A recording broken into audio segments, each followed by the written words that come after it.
for her military journey within days of disembarking passengers. And one of the soldiers on board was Army medic Brian Short, who's with us now on the sofa. Now, Brian, welcome, by the way. Thank you. It requires a little bit of explanation, this one, because for a lot of people, they'll be thinking a pleasure liner used to go to the Falklands for war purposes. I mean, how did that come about? Why? Firstly, Royal Marine, not Army medic. So it's very important for those of us. Absolutely, quite right. Cap badge.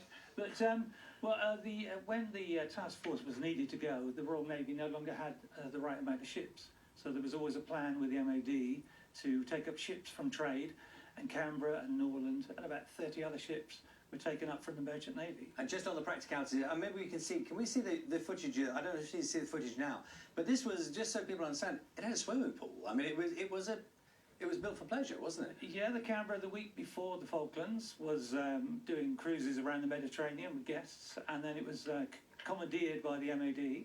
But within about a week, it had two helicopter pads fitted over the swimming pools, forward and midships.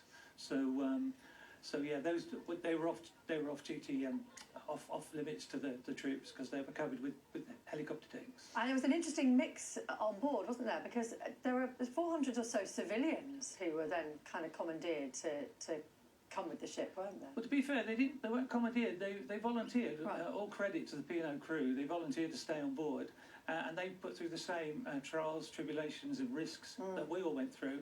And but we were being paid the Queen's shilling. We'd be expected perhaps to be put in harm's way, and but no, they all credit to them. They stayed on board for the duration. And you were there with the Marine Band.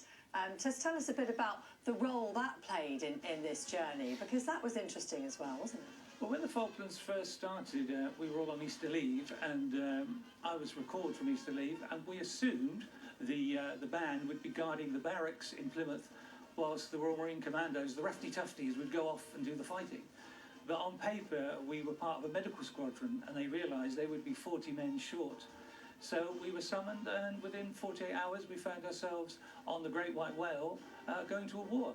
Tell me a bit about the role that you played when you got there. Well, initially we started doing medical and military training with the troops on board.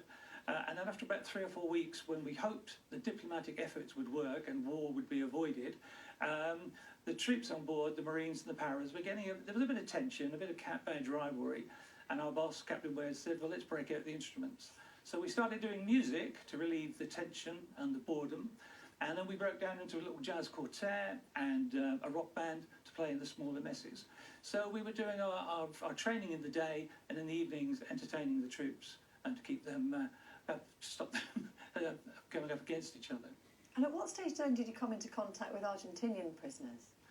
Well, we knew it was a shooting war once the Belgrano and the Sheffield had been sunk, and we left Ascension Island, and about 2 weeks later, for us it was D-Day, and on the 21st of May, Canberra went into San Carlos Bay, and we disgorged all our troops, and then for the rest of the day we had air attacks from the Argentine Air Force.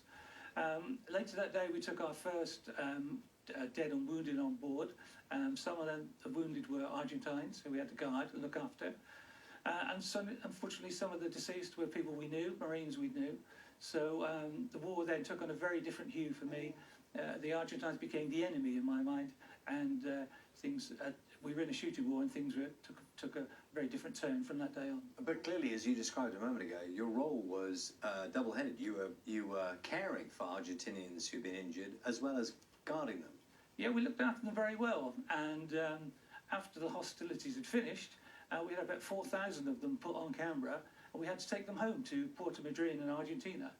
And that was a very strange thing to be going into an enemy port, whilst technically you were still at war with them. And on the night before we docked in Argentina, some of the group I was looking after, we'd established a certain working routine, what they could and couldn't do without asking permission. And they asked for pen and paper, and the only thing I had was a Canberra menu card. Let's just, if you show us the picture on the front, we can pick that up. If you hold it very still for a moment, our cameras will pick that up. So So what was this? This is P&O Cruises brochure, is it? It's a menu card that you would get in the menu in Right. the restaurant. Yeah. So that's all I had, and I didn't know why they wanted it. So I said, well, there you go, senors. And they.